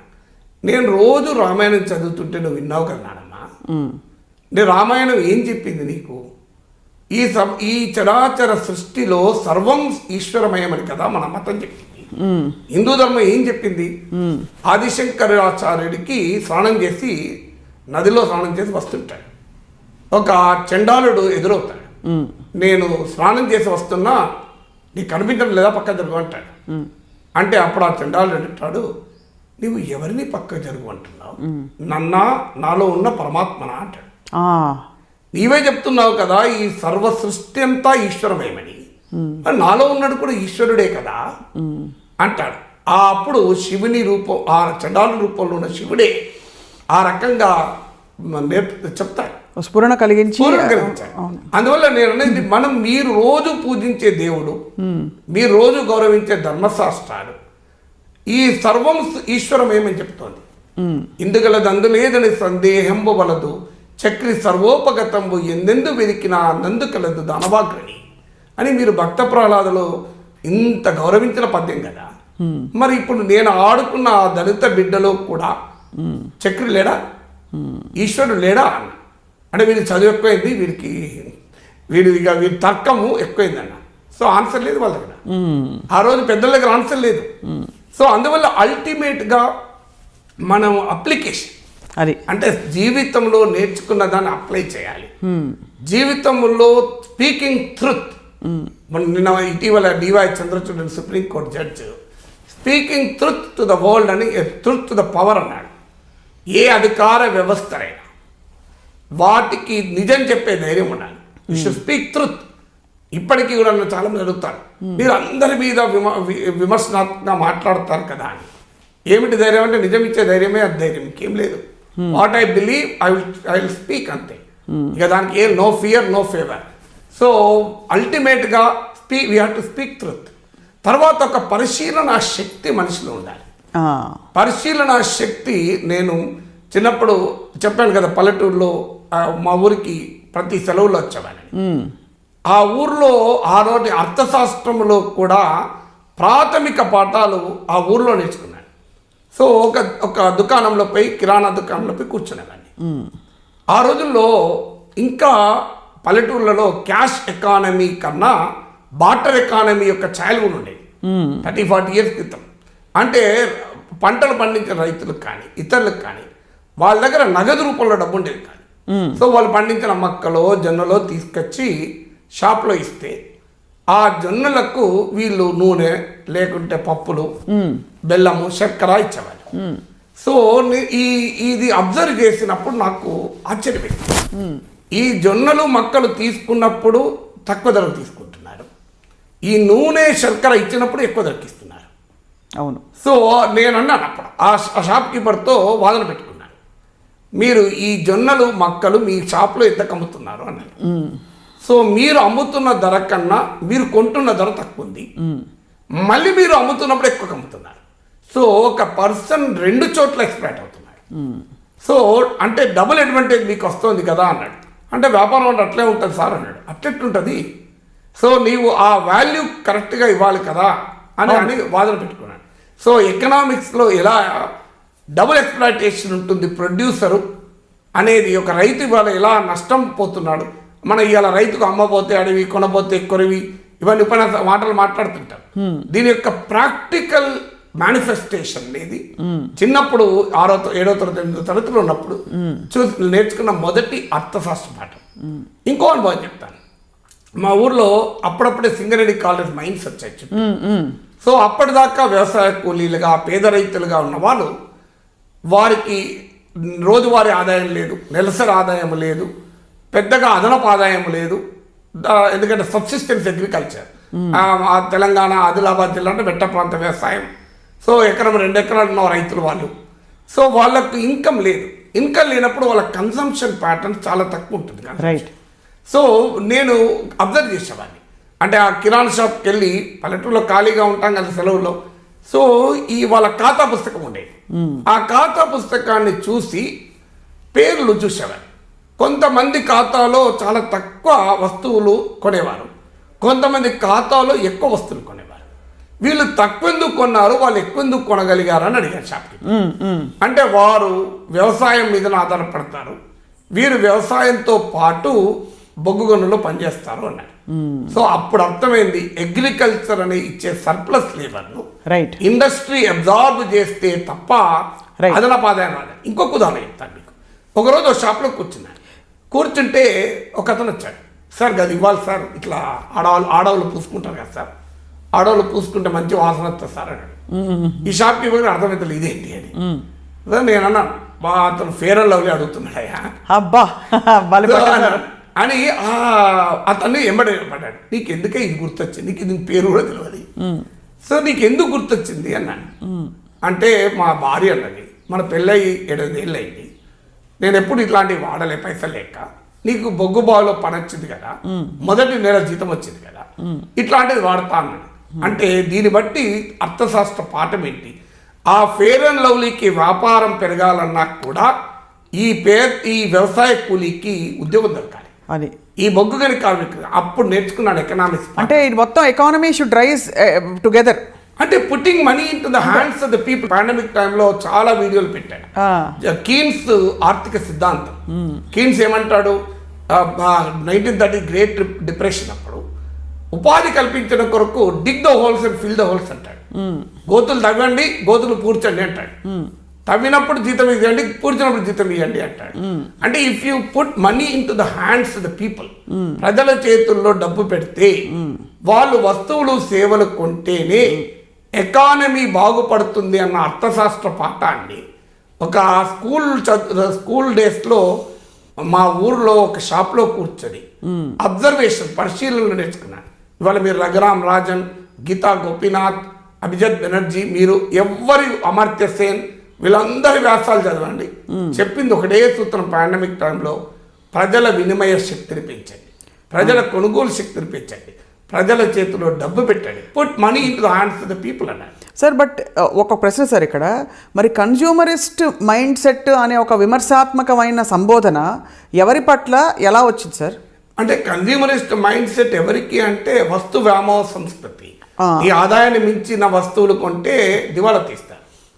సో ఆదాయాన్ని మించిన వస్తువు కాకూడదు, అది కూడా చెప్తాను. నేను అబ్జర్వ్ చేశాను. ఒకరోజు మా ఇంట్లో మా ఫాదర్ దగ్గరికి ఒకరు వచ్చాడు, కొలిక్ వచ్చాడు. వచ్చి 100 రూపాయలు కావాలి సార్, నా భార్యకి బాగాలేదు సార్ అన్నాడు. మా నాన్న అన్నాడు, ఇప్పటికి నీకో 7 సార్లు ఇచ్చాను, నీవు కావాలని అంటున్నావు, నిజంగా అవసరం ఉందంటే నిజం సార్ అన్నాడు. మా నాన్నకు నమ్మకం లేకుండా అతను అంటుండే, ఇతను ఏదో అవసరాలకు కాదు, నిజంగా భార్యకు 100 రూపాయలు అవసరం ఉంటే భార్య ఆరోగ్యం బాగాలేకపోతే అభ్యంతరం ఏమైనా ఇవ్వటానికి ఫ్రెండ్కు, కానీ అట్లా కాదు, నీకు నా దగ్గర డబ్బులు లేవు, మా తెలిసిన అతను ఆయన వడ్డీ వ్యాపారం ఉన్నాడు, నీకు ఇప్పిస్తా కావాలంటే అన్నాడు. అని కావాలనే మా నాన్న 100 రూపాయలు ఇచ్చి పంపించాడు, ఇప్పించి పంపించాడు. విచిత్రం ఏంటంటే ఆయన వెళ్ళిపోయాక మా అమ్మ నాన్న కూడా సినిమా పోదాం అనుకోని, ఆ రోజుల్లో సినిమాలో ఏదైనా కొనాలంటే థియేటర్లో కాస్ట్లీ ఉంటుంది, ఇప్పటికి ఇంకెక్కువ కాస్ట్లీ. అంటే ఆయన చెప్పి ఒక పల్లికాయలు వేయించి మా అమ్మ చిన్న 2 ప్యాకెట్లు కట్టింది, ఒక వాటర్ డబ్బా పెట్టుకున్నారు, నడుచుకుంటా పోయి సినిమా చూసి వచ్చారు. ఏ సినిమా సార్ అది? అది గుర్తులేదు ఆ రోజుల్లో. ఇది ఆ సారు 100 రూపాయలు తీసుకున్న సార్ ఆటోలో పోయి ఆడ కూల్ డ్రింక్ తాగి ఇంకా థియేటర్లో తిని భార్యతో సినిమాకి వచ్చాడు. అసలు విషయం ఏంటంటే సినిమా కొరకైనా 100 రూపాయలు అప్పు చేశాడు. అది సో అంటే ఆయనకు అప్పు చేసి సినిమాకి వెళ్ళాడు, మా నాన్న అప్పు ఇప్పించి సినిమాకి వెళ్ళాడు. అందువల్ల అప్పుడు నేర్చుకున్న అర్థశాస్త్ర పాఠం ఏంటంటే వినిమయ సంస్కృతి నీ ఆదాయాన్ని మించకూడదు. You cannot live beyond your means. ఇవాళ మన ప్రభుత్వాలు కొత్త కొత్త చట్టాలు physical responsibility and budget management FRBN చట్టాలు ఇవాళ ఇవి ఎక్కడికి వచ్చాయి. అందువల్ల నేను నేర్చుకున్నది ఏంటంటే బాల్యం నుంచి కూడా నీ చుట్టూ ఉన్న ప్రపంచాన్ని పరిశీలించడమే గొప్ప విజ్ఞాన శాస్త్రం. నువ్వు ఏదో పెద్ద సూత్రం నేర్చుకోవసరం లేదు. ఇప్పుడు నేను మీకు ఎకనామిక్ కీన్ సిద్ధాంతం ఎక్కడి నుంచి నేర్చుకున్నాను, ఒక చిన్న అబ్జర్వేషన్ నుంచి చెప్పాను. So that was what nothing but the keen said. So Keynes లాంటి ఎకానమిస్ట్ చెప్పిన సూత్రాలు అవే. అందువల్ల నాలెడ్జ్ అనేది తరగతి గదిలో రాదు. నాలెడ్జ్ అనేది సమాజం నుంచి వస్తుంది. సమాజాన్ని చూడడంలో, సమాజాన్ని పరిశీలించడంలో, సమాజాన్ని గమనించడంలో, సమాజంతో నీకున్న ఇంటరాక్షన్ నుంచి విజ్ఞానం వస్తుంది. లేకపోతే మనం ఓన్లీ పుస్తకాల నుంచే, తరగతి గది నుంచే వస్తుంది అనుకుంటే అది పూర్తిగా పొరపాటు. సో అందువల్ల నేను చిన్నప్పుడు చూసేవాడిని, తోటలకు వెళ్ళేవాడిని. ఊర్లో తోటలకు వెళ్తూ వాళ్ళు ఊర్లో అమ్ముకునేవారు చాలా తక్కువ ధర వచ్చేది. కొద్దిమంది మాత్రం పక్కనే ఉన్న టౌన్కి వెళ్ళి అమ్ముకునేవాళ్ళు. సో నేను అడిగేవాడిని, టౌన్కి ఎందుకు వెళ్తున్నా అంటే ఎక్కువ డబ్బు వస్తుంది అంటే. అప్పుడు నేర్చుకున్నాను creating market for agriculture produce. వ్యవసాయ ఉత్పత్తులకు మార్కెట్ క్రియేట్ చేస్తేనే ధర గిట్టుబాటు అవుతుంది. సో ఇది ఎక్కడో పుస్తకాలు చదవాల్సిన అవసరం లేదు. మన పల్లెటూరులో ఉన్న జీవితాలను చూస్తే మనకు అర్థమైపోతుంది కదా. సో అందువల్ల అల్టిమేట్గా నీ చుట్టూ ఉన్న ప్రపంచాన్ని గమనించు. నీ చుట్టూ ఉన్న ప్రపంచమే నీకు చాలా నేర్పుతుంది, అద్భుతమైన విజ్ఞానాన్ని ఇస్తుంది. అది బాల్యం నుంచి ఇప్పటి వరకు నలవాడు. ఈవెన్ టుడే కూడా ఒక క్యాబ్ ఎక్కాను అనుకోండి, ఆ క్యాబ్ డ్రైవర్ను 100 ప్రశ్నలు అడుగుతాను. ఆ మిసెస్ ఉండి నీ జర్నలిస్ట్ల పెళ్లి చేసుకోవడం నేను చేసిన పెద్ద తప్పు, అందులో ప్రొఫెసర్ పెళ్లి చేసుకోవడం ఇంకా పెద్ద తప్పు, నీ ఇదేం తలనొప్పి కార్లో కూర్చున్నప్పటి నుంచి ఆయన అడుగుతామంటే that is the primary knowledge కదా నాకు. ఇప్పుడు క్యాబ్ డ్రైవర్ల ఆర్థిక స్థితిగతుల గురించి ఒక వ్యాసం చదివితే వచ్చే విజ్ఞానం కన్నా ఓ క్యాబ్ డ్రైవర్తో డైరెక్ట్గా మాట్లాడితే వచ్చే విజ్ఞానం చాలా ఎక్కువ కదా, ఇంకా చాలా గ్రాస్ప్ చేయొచ్చు, చాలా నేర్చుకోవచ్చు కదా అన్నట్టు. అందువల్ల పరిశీలన శక్తి అనేది మనిషికి కింది స్థాయి నుంచి రావాలి. జీవితంలో డే 1 నుంచి మనం కనుక అవగాహన చేసుకుంటే ఖచ్చితంగా చాలా నేర్చుకోవచ్చు. సార్ మొత్తం మీద అయితే మీకు అంటే అన్ని అనుభవాలు, అన్ని ప్రభావాలు చిన్నప్పుడు ఉన్నాయి. ఇటు మీరు కష్టాలు అంటే సోకాల్డ్ కష్టాలు, మనం కోట్ అండ్ కోట్ ఏది కష్టం కాకపోవచ్చు మీకు, కానీ మనం సగటుగా చెప్పుకునే కొన్ని సమస్యలు, ఆర్థిక సమస్యలు, అసమానత్వ పరిస్థితులు, ఇవన్నీ కూడా మీరు చూసి పెరిగారు కదా సార్? చూసే పెరిగాను, అనుభవించి కూడా పెరిగాను. ఇప్పుడు నేను ఒక సాధారణ ఉపాధ్యాయ కుటుంబంలో పుట్టాను. 4 పిల్లలము, చాలని జీతాలు, ఒక రేకుల ఇల్లు ఉండేవాళ్ళం. నాకు ఇప్పటికి గుర్తు, మేము 8th or 9th ఉండగా మా అక్క డెలివరీకి వచ్చింది. అప్పుడు మా అక్క డెలివరీకి వచ్చినప్పుడు ఆమెకు లేబర్ పెయిన్స్ వస్తుంటే అప్పుడు మా ఇంట్లో టేబుల్ ఫ్యాన్ కొనుక్కొచ్చారు. అప్పటిదాకా టేబుల్ ఫ్యాన్ లేదు, అది కూడా బొగ్గుగనుల ఏరియా బెల్లంపల్లి, భయంకరమైన ఉష్ణోగ్రతల మధ్య ఉండేవాళ్ళం. సో ఇక ట్యూబ్ లైట్, నేను ఇంటర్మీడియట్లో హైదరాబాద్లో చదువుకున్నప్పుడు మా నాన్న నాకు ఉత్తరం రాశాడు, పోస్ట్ కార్డ్, చిరంజీవి నాగేశ్వరకు ఆశీస్సులు, మన ఇంట్లో మొదటి రూమ్లో ట్యూబ్ లైట్ పెట్టాము, అది కూడా మొదటి రూమ్లోనే. నేను దానికి మళ్ళీ రిప్లై, పూజనీయులే నా నాన్నగారికి, ట్యూబ్ లైట్ వెలుగులు చాలా అందంగా ఉండవచ్చు. So tube light was luxury. So ఆ రోజుల్లో tube light was luxury. So చెరువుకి వెళ్ళి బట్టలు ఉతికి ఆదివారం చెరువుకి వెళ్ళి బెల్లంపల్లిలో. సార్ ఒక్కొక్క ప్రశ్న సార్ ఇక్కడ, ఈ లెక్కన మరి మీరు లాంటన్తో చదువుకున్నారా సార్ చిన్నప్పుడంతా? ఎట్లా ఏ వెళ్తురుతూ చదువుకునేవారు? ఎలక్ట్రిసిటీ అంటే ట్యూబ్ లైట్ లేదు, నార్మల్ లైట్ ఉన్నాయి. నార్మల్ లైట్ లో ట్యూబ్ లైట్ అనేది లగ్జరీ. ఇప్పటికి కూడా మీకు LED లైట్స్ లగ్జరీ, చాలా మంది ఇళ్ళల్లో LED తగ్గుతుంది. అంటే మీకు చిన్నప్పుడు నార్మల్ లైట్, ట్యూబ్ లైట్ ఉండేది కదా. విచిత్రం ఏంటంటే ట్యూబ్ లైట్ తక్కువ పవర్ కన్స్యూమ్ చేస్తుంది. అదే కదా, అదే. కానీ tube light was costly. Tube light was costly, అంటే to buy it is costly. అది సో అందువల్ల అప్పుడు ట్యూబ్ లైట్ ఉండేది కదా చాలా మంది ఇళ్ళల్లో. ఎగ్జాంపుల్ అలా ఇప్పుడు చెరువుకి వెళ్ళి బట్టలు ఉతికి ఓ పాయింట్లు, షర్ట్లు ఇట్లా మెడల మీద వేసుకొని, సో నీళ్లు బిందెడు మీద పెట్టుకొని వచ్చేవాళ్ళం. అయితే ఒక్కటి, చదువు విషయంలో ఎప్పుడు ఆర్థిక ఇబ్బందులు అడ్డు రాలేదు. అంటే అది అమ్మ నాన్నల గొప్పతనం అది. సో ఎప్పుడు కూడా చదువుకోవడానికి మాత్రం ఆర్థిక సమస్యలు అనేది అడ్డు రాకుండా జాగ్రత్త పడ్డారు. దేనికి అడ్డొచ్చాయి సార్? మీరు అనుకుని మీరు కొనలేకుండా ఉండో, లేకపోతే మీకు ఆర్థిక స్తోమత అప్పట్లో లేక మీరు ఒక వెనకడుగు వేసినది ఏమన్నా ఉందా, వస్తువు కానీ విషయం? మీకు ఉదాహరణ చెప్తాను. ఆ రోజుల్లో మాకు ఇప్పటికి గుర్తు, జ్వరం వస్తేనే ఇంట్లో ఎవరికైనా పళ్ళు కొనుక్కొచ్చేవారు. సో ఆ జ్వరం వచ్చినప్పుడు పళ్ళు తినబుద్ది కాకపో, ఇదో డైలమా. పళ్ళు తినాలనుకున్నప్పుడు కొనేవారు కాదు, కొన్నప్పుడు తినేవాళ్ళం కాదు. సో అలా అంటే పెరుగు ఒక లగ్జరీ. నాకు ఇప్పటికి గుర్తు, రోజు మజ్జిగనే తాగేవాళ్ళం, తినేవాళ్ళం. మా నాయనమ్మ వచ్చిందంటే ఆనందం ఆ రోజు. ఎందుకంటే ఊర్లోకి వెళ్ళి మాకు ఊర్లో బర్రె ఉండే, అది ఆ పాలు పెరుగు తీసుకొని మా నాన్నమ్మ వచ్చేది. సో ఆ మా నాన్నమ్మ వచ్చిన రోజు మాత్రం 2 రోజులు పెరిగాయి. అబ్బా. So that was luxury. పెరుగు కర్డ్ వాజ్ లగ్జరీ. ఇప్పుడు ఇంట్లో డైనింగ్ టేబుల్ మీద మొత్తం పళ్ళు ఆడ రెడీగా ఉంటాయి. అదే. సో ఎన్ని పళ్ళు తినలేక తిను అని రోజు ఎంబడి పడాలి. So milk was luxury. So ఇప్పటికీ కోట్లాది మంది ప్రజలు అలాగే ఉన్నారు. సో నేను ఎందుకు ఈ మాట చెప్తున్నానంటే, not to tell my background, but ఇప్పటికీ కూడా కోట్లాది మంది భారత ప్రజలకు మీరు కొనుగోలు శక్తి ఇస్తే, అంటే కోట్లాది మంది భారత ప్రజలు, ఇవాళ 130 కోట్ల మంది ప్రజలు, నేను చాలాసార్లు చెప్తున్నాను ఎగ్జాంపుల్, మీరు ఈ 130 మంది కోట్ల ప్రజలకు రోజు ఒక గ్లాస్ పాలు తాగే తొమతి ఇవ్వండి. డైరీ ఇండస్ట్రీ ఎంత పెరుగుతో చూడండి.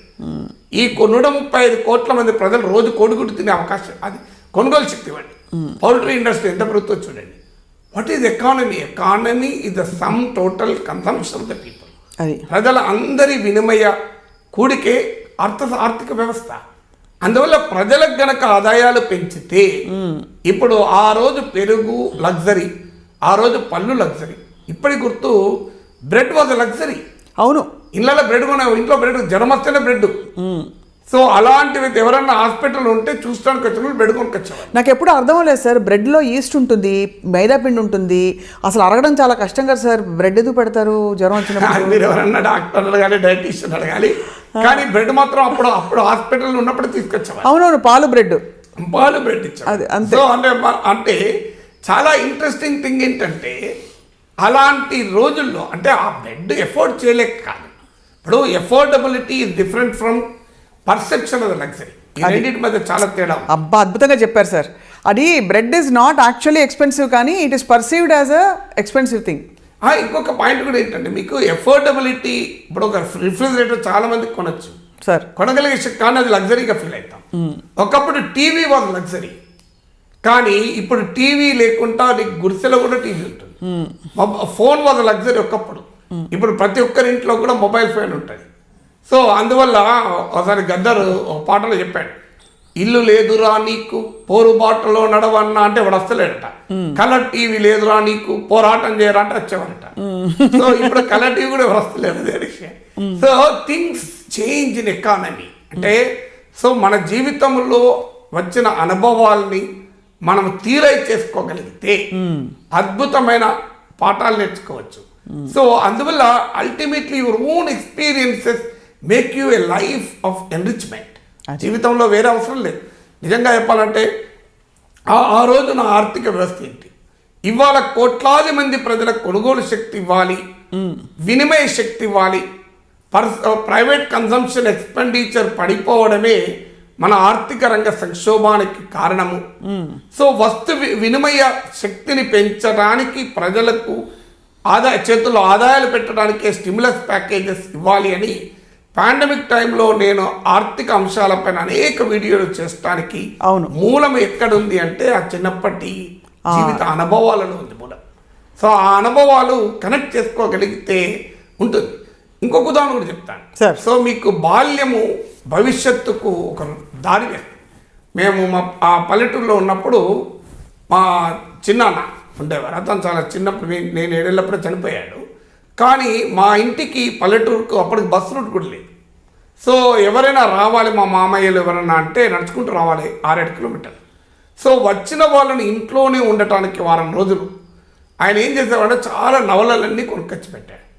సో అరౌండ్ 100 పైగా నవలు ఉన్నాయి. మళ్ళీ పెద్ద పెద్ద నవలలు, ఇప్పుడు గలివర్స్ ట్రావెల్, సత్యరాజ పూర్వదేశ యాత్రలు, ఇలాంటి నవలలు, తర్వాత పురాణ గ్రంథాలు, సో రామాయణ భారత భాగవతాలు, ఇవన్నీ ఉన్నాయి.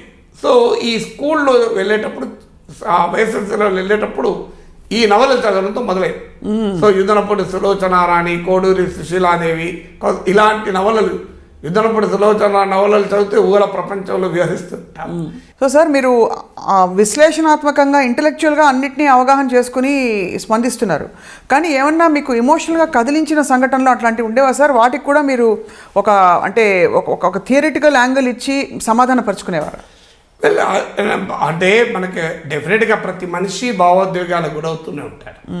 నాకు ఇప్పటికి గుర్తు, నేను చాలాసార్లు చెప్పాను కూడా, 7వ తరగతిలో ఇంగ్లీష్ మీడియం వచ్చాను, 6వ తరగతి దాకా తెలుగు మీడియం చదువుకున్నాను. ఆ రోజుల్లో 5వ తరగతిలోనే ఇంగ్లీష్ వచ్చేది నేర్పేది.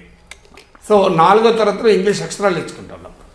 అంటే చూడండి మీరు సీక్వెన్స్, ఇంగ్లీష్ ఆల్ఫాబెట్ నేర్చుకుంది 4th క్లాస్లో, చిన్న చిన్న వర్డ్స్ నేర్చుకుంది 5th క్లాస్లో, 6th క్లాస్లో సడన్గా 7th క్లాస్కి వచ్చారు ఇంగ్లీష్ మీడియం వచ్చారు. So it was terrible thing. క్లాస్లో ఆన్సర్లు తెలుస్తూ చెప్పలేను. సో నా పక్కన ఒక ఫ్రెండ్ ఉండే సునీల్ కుమార్, ఇప్పుడు వాడు ఎక్కడ ఉన్నాడో కూడా తెలియదు.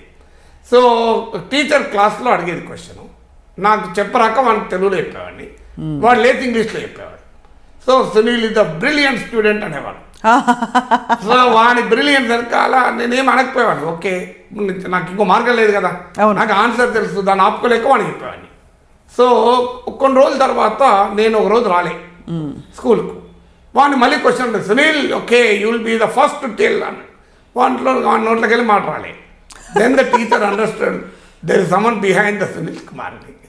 సో ఆ సునీల్ కుమార్ వెనకాల నాగేశ్వర్ ఉన్నాడు అనేది టీచర్కి అప్పుడు అర్థమైంది. సో అందువల్ల 7th క్లాస్లో అప్పుడు it was a culture shock అన్నట్టు. ఎంత కల్చర్ షాక్ అంటే అప్పుడు సింగరేణి కాలనీస్ అధికారుల పిల్లలే చదివేవాళ్ళు ఇంగ్లీష్ మీడియం, ఆఫీసర్ చిల్డ్రన్ చదివేవాళ్ళు.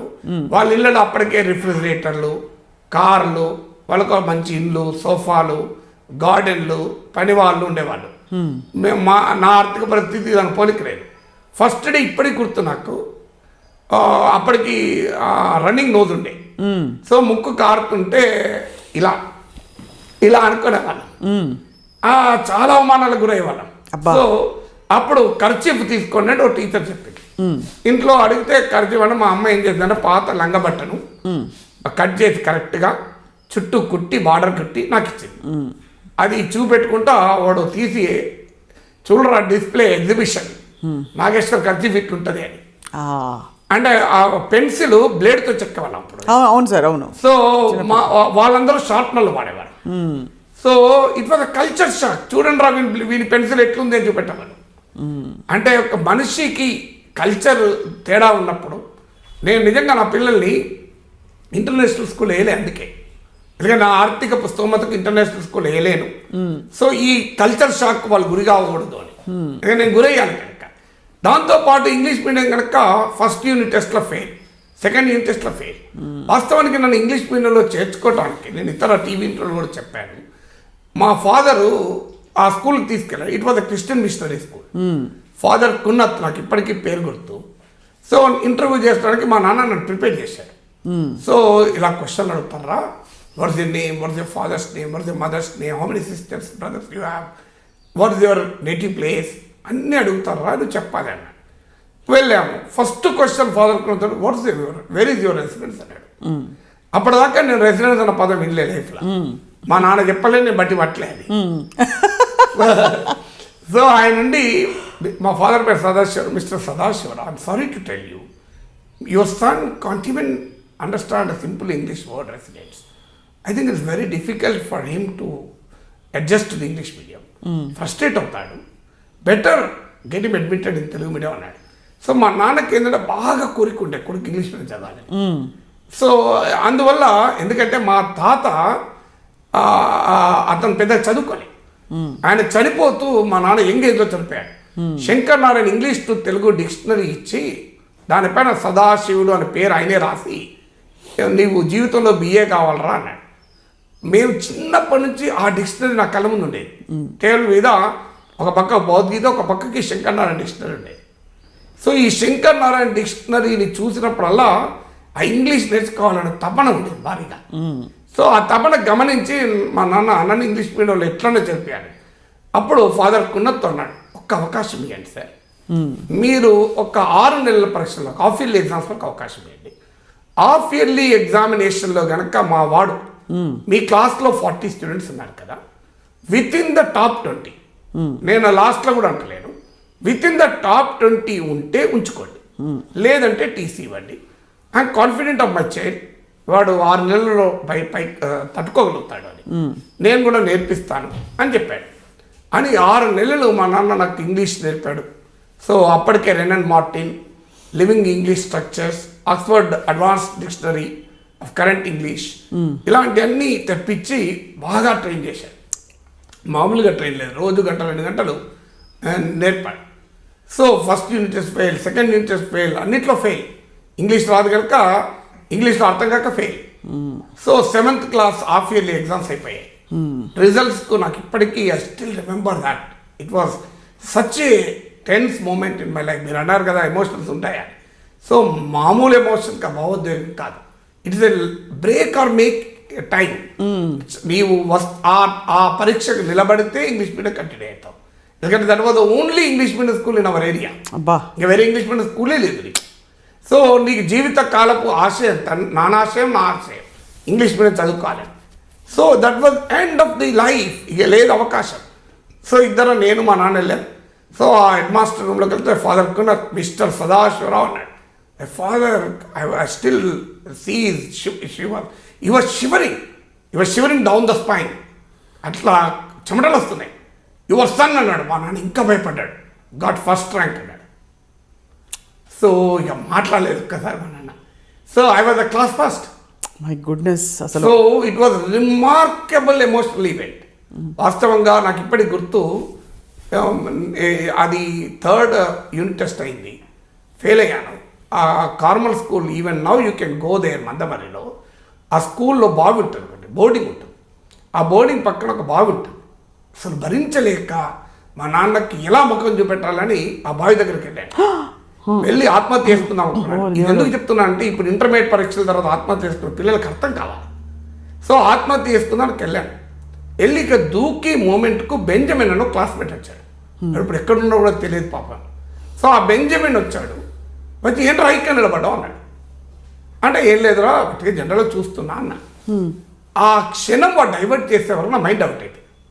అమ్మ నాన్న గుర్తొచ్చిండ్రు, చిన్నపిల్లలు గుర్తు, మా అన్న అక్క చెల్లె గుర్తొచ్చిండ్రు, అన్నిటికీ మించి ఆత్మాభిమానం గుర్తొచ్చింది. ఏంటి నా జీవితాన్ని నేను ఎందుకు వదులుకోవాలి వేదవ చదువు ఇంగ్లీష్ మీడియం కొరకు? ఇంగ్లీష్ మీడియం ఎందుకు రాదు నాకు ఇంగ్లీష్? ఇంగ్లీష్ నన్ను అంత భయపడుతుందా? 56 అక్షరాలు తెలుగు వచ్చినప్పుడు, తెలుగులో పద్యాలు చదవగలిగినప్పుడు, సో నాకు ఎందుకు రాదు 26 అక్షరాలు ఇంగ్లీష్? తెలుగులో అక్షరాలు 56 కాదు, గుణితాలు నానా విభస్తం ఉంటుంది మనకు. సో ఇంగ్లీష్ ఎందుకు రాదు? So if something challenges you challenge it with greater intensity అని అనిపించి అందరూ గుర్తొచ్చి, సో ఇది కాదు, I should make things happen అనిపించి సో బయటకు వచ్చాను. సో ఇవాళ వాట్ ఐ యామ్ టుడే.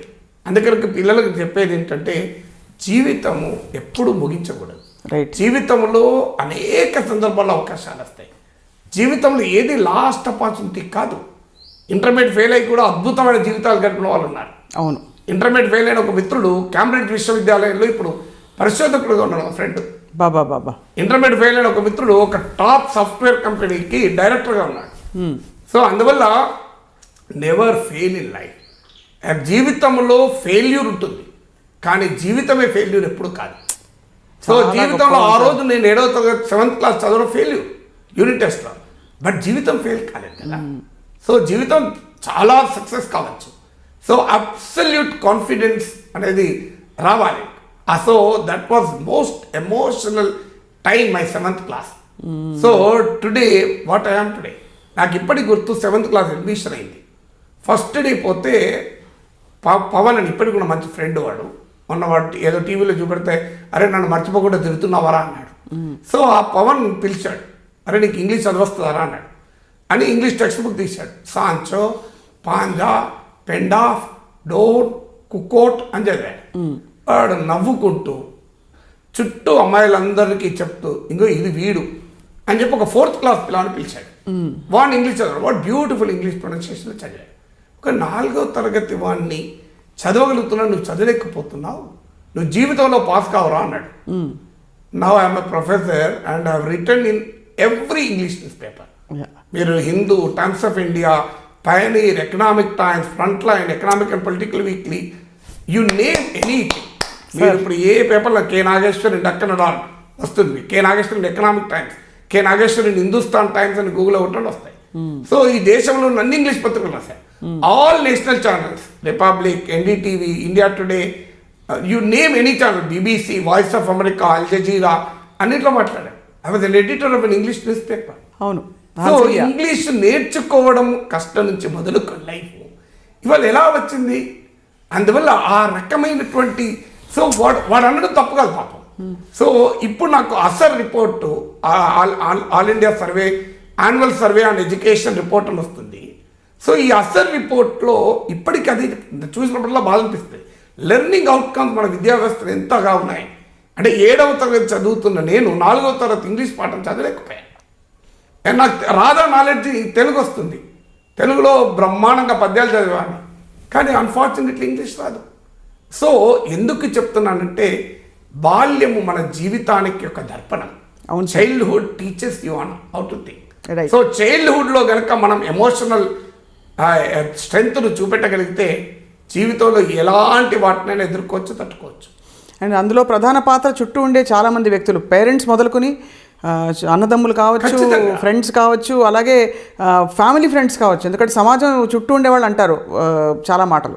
డెఫినెట్గా ఇప్పుడు మీకు నేను ఫస్ట్ టైం 8th క్లాస్లో ఒక ఎలక్యూషన్ కాంపిటీషన్ అయింది. సో ఫస్ట్ టైం జీవితంలో గాంధీజీ పైన మాట్లాడాను. నాకు ఇప్పటికి గుర్తు, మా సీనియర్ ఉండే సరళ అని, మళ్ళీ తర్వాత ఇప్పటివరకు కలవలే ఆమెని. ఆమె ఉండి ఏమరా నువ్వు కూడా పేరు ఇచ్చావారా అన్నది. ఇచ్చాను అక్క అన్న. నీకు స్పీచ్ కూడా వస్తుందారా అన్నది. ఏదో ట్రై చేస్తా అక్క అన్న.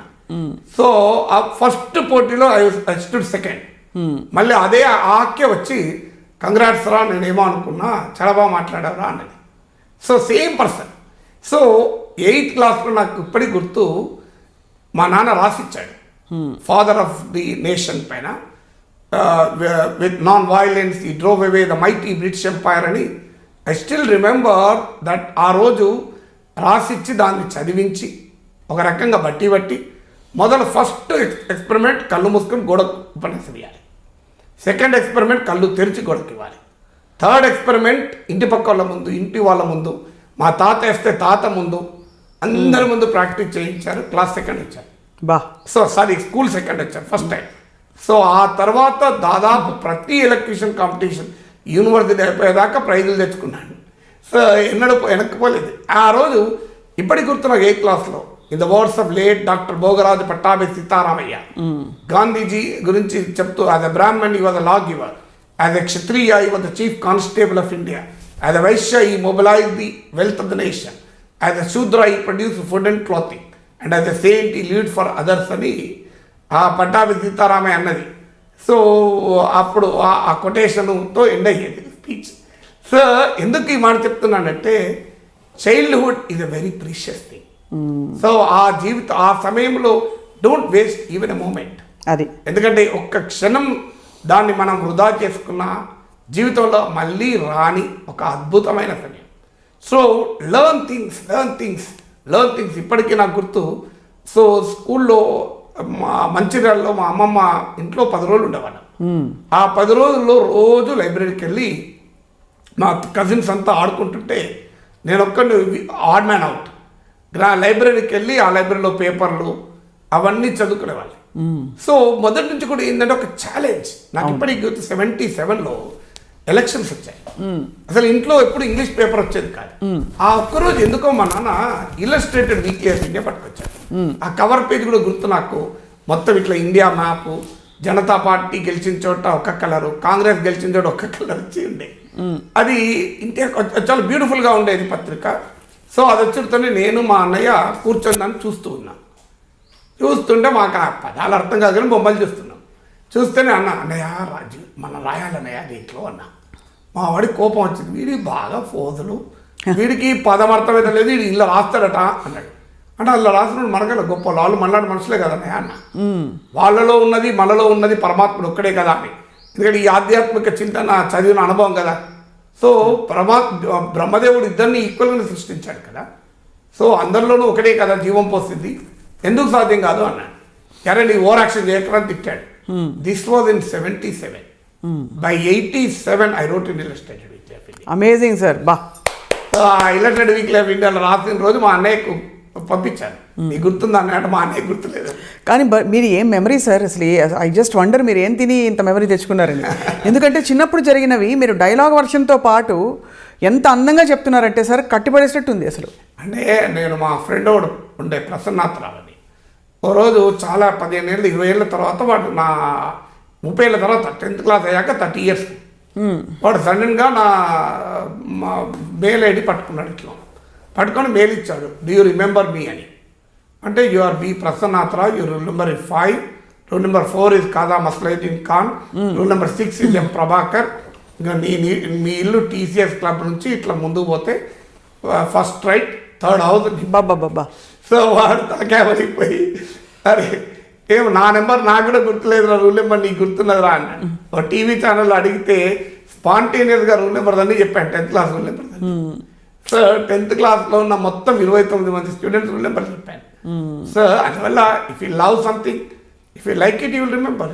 Sir you actually absolutely love life because జీవితమే అందంగా ఉంటుంది, ఎవరి జీవితం వాళ్ళకి అందంగా ఉంటుంది. కానీ మీ జీవితం మాకు చాలా అందంగా ఉంది సార్.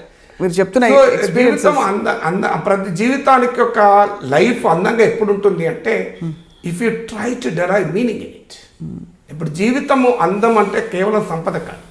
ఇప్పుడు బిల్ గేట్స్ విడిపోయాడు, ఏమందం లైఫ్, ఇన్ని వేల కోట్లు లక్షల కోట్లు ఉన్నాయి కదా. సో కానీ bill gates bill and Melinda gate foundation పెట్టి కోట్లాది మందికి ఉపయోగపడుతున్నాయి. So that is the meaning in life. So your life should have a meaning. Right. So నేను 10వ తరగతి లోపు రామాయణాన్ని చదివి ఊర్లో వాళ్ళకి వినిపించడం ద్వారా I thought it is the meaning in my life. ఎందుకంటే వాళ్ళకి చదువు రాదు, వాళ్ళకి పురాణాలు తెలియదు. వాస్తవంగా దాని ద్వారా నేను నేర్చుకున్నాను, నేను మాట్లాడడం నేర్చుకున్నాను, భాష పైన గ్రిప్ వచ్చింది. నీకు తెలుగు, ఇప్పుడు నేను తెలుగు ఇంగ్లీష్ అనర్గళంగా మాట్లాడగలుగుతాను. మీరు ఇంగ్లీష్లో గంట మాట్లాడండి, నేను తెలుగులో దాన్ని ట్రాన్స్లేట్ చేసి మళ్ళీ 45 నిమిషాలు చెప్తాను. మీరు తెలుగులో మాట్లాడండి, ఇంగ్లీష్లో ట్రాన్స్లేట్ చేయగలుగుతాను. చాలా ఇప్పుడు ఎన్రామ్ లాంటి వాళ్ళు వచ్చినప్పుడు నేను ఐ ట్రాన్స్లేటెడ్, విఆర్ కృష్ణయ్య లాంటి వాళ్ళు వచ్చినప్పుడు. సో ఎందుకు ఆ రోజు పురాణాలు చదివితే భాష వచ్చింది, ఇమాజినేషన్ వచ్చింది. నవలలు చదవడం వల్ల ఇమాజినేషన్ వస్తుంది, క్రియేటివిటీ వస్తుంది. అందువల్ల ప్రతి పనిలో కూడా నేర్చుకోవాలి. ఆ every work is something to teach you, something you learn from it. ఆ లెర్నింగ్ అనేది ఉంటే ఇట్ లైఫ్ ఈజ్ నిజంగానే అందంగా ఉంటుంది. ఎందుకంటే జ్ఞానముని మించిన అందమైంది ప్రపంచంలో ఇంకేది లేదు. మనిషి అనుకుంటాడు శారీరక అందం, నేను చాలా అందగత్తెను, అందంగా ఉన్నాను అనుకుంటాడు. సో కానీ మనిషికి ఒక్కసారి జ్ఞానంలో, ఈవెన్ తత్వశాస్త్రం అదే చెప్పింది, బ్రహ్మ జ్ఞానాన్ని మించిన అందం లేదు అంటారు. అవును. సో జ్ఞానాన్ని మించిన అందం లేదు. మీరు జ్ఞానంలో ఉన్న అందాన్ని సందర్శించడం అనేది అలవాటైతే ఈ సమస్త సృష్టిలో అన్ని అందవిహీనంగానే కనబడతాయి. సార్ మీరు అన్న మాట ఎంత ప్రొఫౌండ్ అంటే, బికాజ్ మీ విషయంలో బేసికలీ మీరు స్పెసిఫిక్గా గ్లామరస్ ప్రపంచంలో ఉండే హీరోలకు వచ్చే కైండ్ ఆఫ్ ఫాలోయింగ్ మీ పరిధిలో మీకు వచ్చేసింది. అంటే it has nothing to do, మీరు గ్లామర్ ప్రపంచంలో లేకపోయినా మీరు అంటే మీ జ్ఞానంతో కేవలం మీ grammar has won the hearts of people. అంటే గ్లామర్ ఇండస్ట్రీలో చాలా మంది అభిమానులు ఉన్నారు, అది ఇంక్లూడింగ్ ఫిల్మ్ ఇండస్ట్రీలో కూడా చాలా మంది అభిమానించే వాళ్ళు ఉన్నారు. రైట్. అంటే మీరన్న అంటే వాట్ ఈజ్ గ్లామర్? సో అందుకే అంటున్నాను, అసలు మీరు విషయ పరిజ్ఞానం అందరికీ ఇది చూసే వారికి విజ్ఞప్తి ఏంటంటే విషయ వాంఛను వదులుకోండి, జ్ఞాన వాంఛను పెంచుకోండి. భగవద్గీతలో శ్రీకృష్ణుడు అంటాడు, విషయ వాంఛ కామమును పెంచుతుంది, కామము క్రోధమును పెంచుతుంది, క్రోధము అవివేకమును పెంచుతుంది అర్జున అంటాడు. సో అందువల్ల విషయ వాంఛ అవసరమే, ఎందుకంటే విషయ వాంఛ లేకపోతే ఆర్థిక వ్యవస్థ నడవదు. భగవద్గీత బోధించిన నాటి ఆర్థిక వ్యవస్థ ఇవాళ కాదు కదా. కానీ అక్కడ ఉన్నది పరిమితిని మించిన విషయ వాంఛ. కానీ విజ్ఞాన వాంఛకు పరిమితులు లేవు. అది కన్జ్యూమరిజంకి కన్జంప్షన్ మంచిది, కన్జ్యూమరిజం చెడ్డది. కానీ కన్జంప్షన్ ఆఫ్ నాలెడ్జ్కి పరిమితులు లేవు. మీరు ఎంత నేర్చుకోవాలన్న కోరికుంటే అంత అద్భుతమైన ఆనందాన్ని పొందుతారు. సో అది ఈవెన్ టుడే రాత్రి 12 గంటలకు ఒక అంశం కొత్తగా చూసినా, విన్నా, చదివినా మార్నింగ్ తెల్లార వరకు I will continue to learn. మీకు ఒక ఉదాహరణ చెప్తాను. ఒకరోజు ఉదయాన్నే, ఆ రోజుల్లో నాకు 7 గంటల టీవీ ప్రోగ్రాంలో ఉదయాన్నే మాట్లాడి, వాస్తవంగా వీరప్పన్ అంత ముందు రోజు రాత్రి చనిపోయాడు, ఎన్కౌంటర్లో చనిపోయాడు. సో మొత్తం ప్రోగ్రామ్ అంతా వీరప్పన్ పైన. సో సత్యమంగళ ఫారెస్ట్, వీరప్పన్ హిస్టరీ మొత్తం చెప్పాడు. ఆయన చనిపోయింది రాత్రి 1 గంటకో 12 న్యూస్ వచ్చింది. మా మిస్సెస్ పొద్దున్నే టీవీ ప్రోగ్రామ్ చూసి అడిగింది, ఈ వీరప్పన్ చనిపోయింది నీకే తెలిసింది? పోనీ తెలిసింది అనుకుందాం, పొద్దున వార్తలు చూసి. ఈ వీరప్పన్ హిస్టరీ అంతా ఎట్లా చెప్తున్నావు? నాకు తెలిసినంత వరకు వీరప్పన్ హిస్టరీ నువ్వు చదివినట్టు నేనైతే చూడలేదు ఇప్పుడు. అందుకే నాకున్న అలవాటు ఏంటంటే నేను ఏదైనా చదివితే మొదలు ఆమె చెప్తాను. So I try to tell her out of interest. So she my first student అన్నట్టు, ఫస్ట్ క్రిటిక్ కూడా. అమేజింగ్. సో అందువల్ల ఆమెకి ఏదన్నా ఉంటే వెంటనే చెప్పేస్తా, కొత్త తెలుసుకున్నా అంటే ఆమె చెప్పేస్తా. సో నువ్వు నాకు ఎన్నడూ చెప్పలేదని, నువ్వు చదవలేదన్నది. మరి ఎప్పుడు అంటే నేనన్నా రాత్రి నాకు ఎందుకంటే ఇప్పటికి అలవాటు ఏంటంటే before I go to bed ఒక్కసారి టీవీ ఆన్ చేసి, ఇప్పుడంటేనేమో ఒక ట్యాబ్ ఆన్ చేసి ఆన్లైన్లో ఇప్పుడు న్యూస్ చూస్తాను, లేదంటే టీవీలో వాట్ ఈజ్ ద లేటెస్ట్ అంటే ఇప్పుడు ఏమైందని చూస్తుంటారు. సో అలా 1 గంటకి ఎందుకో పండుకునే ముందు NDTV పెట్టాను, పెడదాం అందులో ఇంగ్లీష్ ఛానల్ పెడదాం, అందులో వీరప్పన్ కిల్డ్ అని వచ్చింది. ఇక రాత్రి పండుకోలే. So till early in the morning వరకు తెలుస్తూనే ఉండి మొత్తం వీరప్పన్ హిస్టరీ అంతా సేకరించి దాన్ని మొత్తం నెక్స్ట్ డే మార్నింగ్ చెప్పాను. సో అంటే ఒకటి ఆ విషయ వాంఛ కాదు, విజ్ఞాన వాంఛ అవసరం. ఒక అద్భుతమైన ఆనందం. ఎందుకంటే లక్షలాది మందికి అభిమానాన్ని పొందే అవకాశం. అవును. అన్నిటికీ మించి ఒక జీవితానికి ఒక అర్థము, తాత్పర్యం కదా. అవును. నీకు నేర్చింది నువ్వు 10 మందికి చెప్పడంలో ఆనందం కదా. అవును. సో ప్రజల్లో చాలామంది తెలియని వారు ఉంటారు. నీకు తెలిసింది 10 మందికి చెప్పడం ద్వారా వాళ్ళకి అవకాశాన్ని ఇస్తున్నావు కదా నేర్చుకునేది. అదొక గొప్ప సంతృప్తిని ఇస్తుంది, జీవితానికి ఒక పరమార్థం ఇస్తుంది, మీనింగ్ ఫర్ లైఫ్. అంటే నీకు ఏదో ఒకటి ఉండాలి. ఇదే కాదు, ఓ సంగీతము, ఓ నృత్యము, ఒక పర్యావరణ ప్రేమ. అది సో జీవితం లేకపోతే ఫ్రస్ట్రేషన్ ఉంటుంది. మీరు కేవలం సంపద పైన ఆలోచించండి, you will be a frustrating human being at the end of your life. Right sir. అందువల్ల మీకు కళలు, సాహిత్యము, సో ఏదో ఒక ఆసక్తి ఉండాలి. ఇంకా ఒకటికన్నా ఎక్కువ ఆసక్తి ఉంటే మంచిది. దానికి ఏం చేయగలం, అన్ని అవకాశం. నేను బాలసుబ్రహ్మణ్యం అలాగా పాడలేను, మీలాగా కూడా పాడలేను కదా. సో దానికి ఏం చేయగలను, మీలాగా సంగీతం రాదు కదా. నాకు వచ్చిన ఆనందం అయితే ఉంటుంది కదా. సార్ ఇవాళ కోసం ఈ సంభాషణని ముగిస్తూ ఒక పాట గుర్తొస్తుంది మీకు వర్తింపజేసేది. నాకు అందిన సారాంశం ఏంటంటే, మీరు ముందుకు వెళుతూ ఏ అవాంతరాలు లేకపోతే సవాళ్ళు వచ్చినా కూడా అది సవాళ్ళని స్వీకరించకుండా మీరు దూసుకుపోయారు. కాబట్టి చంద్రబోస్ గారి పాట సార్, ఏంటది? తగిలే రాళ్ళని పునాది చేసి ఎదగాలని, తరిమే వాళ్ళని హితులుగా తలచి ముందుకెళ్ళాలని. అది లేదు, వేటూరు గారి పాట అనుకుంటాను. కృషి ఉంటే ఋషులు అవుతారు, మనుషులు ఋషులు అవుతారు, మహాపురుషులే అవుతారు అని. సో సిరివెన్నెల సీతారామ శాస్త్రి పాట అన్నాడు, నిరంతరం ప్రయత్నం ఉన్నదా నిరాశకి నిరాశ పుట్టదా అని. అది నిరంతరం ప్రయత్నం ఉన్నదా నిరాశకి నిరాశ పుట్టదా అన్నాడు. అందువల్ల నిరాశ చెందద్దు జీవితంలో, నిరాశకే నిరాశ కలిగించాలి. అది నిరాశకే నిరాశ కలిగించాలి అంటే నిరంతర ప్రయత్నం ఉండాలి. ఆ ప్రయత్నంలో ఆనందం ఉండాలి, ఆ ప్రయత్నంలో ప్రయోజనం ఉండాలి. ఆ ప్రయత్నము ఒక సార్వజనీన ప్రయోజనాల కొరకు, ఓ విశ్వజనీన ప్రయోజనాల కొరకు, వ్యక్తిగత ప్రయోజనాలను దాటి ఒక విశాల విశ్వ ప్రయోజనాల కొరకు ఆ ప్రయత్నం ఉన్నదని భావిస్తే మనిషి లైఫ్ను కరెక్ట్గా మన ఈ ప్రోగ్రామ్కు లైఫ్ ఇన్ ద వరల్డ్ అని పెట్టాం. You should locate your life in the world. So నీ జీవితాన్ని నువ్వు లొకేట్ చేసుకోవాలి. అమర్త్య సేన్కు నోబెల్ బహుమతి వచ్చినప్పుడు ఒక మాట అడుగుతారు, అనేక మంది అర్థశాస్త్రవేత్తలు ఉన్నారు, వారి అర్థశాస్త్రానికి నీ అర్థశాస్త్రానికి తేడా ఏమిటి అని అడుగుతారు. అమర్త్య సేన్ అంటాడు, the economics deals with the success stories the most successful people, but my economics deals with those who could not fair well అంటాడు. అర్థశాస్త్రం విజయవంతుల విజయగాథల్ని కీర్తిస్తుంది, కానీ నా అర్థశాస్త్రం అంతగా విజయం సాధించలేని అభాగ్య జీవుల జీవితాన్ని చర్చిస్తుంది అంటాడు. అందువల్ల if you locate your life in the world, మీకు ఏదన్నా కానీ ఒక విండో టు ద వరల్డ్ ఉండాలి. ఆ విండో ద్వారా నీవు ప్రపంచానికి ప్రపంచం నీకు పరిచయం కావాలి. అది సంగీతం కావచ్చు, సాహిత్యం కావచ్చు, ఓ చిత్రలేఖనం కావచ్చు, ఒక ఆధ్యాత్మిక పరిజ్ఞానం కావచ్చు, ఒక విజ్ఞానం కావచ్చు, ఓ విషయ పరిజ్ఞానం కావచ్చు, నువ్వు ఏదైనా కావచ్చు, ఒక సామాజిక సేవ కావచ్చు. So there should be a connect between you and the world. నీవు ఈ విశాల సృష్టిలో నీవు ఏకాకి కాదు, you are part of this great universe. So your relevance to the universe ఉండాలి. అది ఏదో ఒక స్థాయి, అది ముందు మనం ఫీల్ అవ్వాలి, ముందు మనం ఫీల్ అయ్యి తెలుసుకోవాలి కదా సార్. అది అంతే కదా, విశ్వానికి మనకు ఉన్న అనుబంధం, కార్యకారణ సంబంధం ఉంటుంది. అవును. So you have come in to this universe with a purpose. So ఆ కార్యము కారణం ఉంటుంది కనుక నీకు నీవు ఒక దానికి కారణమై ఉండాలి. అది ఒక కార్యం ద్వారా మాత్రమే నువ్వు దానికి కారణం అవుతావు. సో ఆ మీనింగ్ఫుల్ లైఫ్ కనుక లీడ్ చేస్తే you will be very happy person. Life ఆనందం అనేది వద్దన్న వస్తుంది. చాలా గొప్పగా ఉంది సార్ ఈ సంభాషణ. Life is beautiful and life in the world is even more beautiful. Life in the world with professor K Nageshwar. Thank you for watching.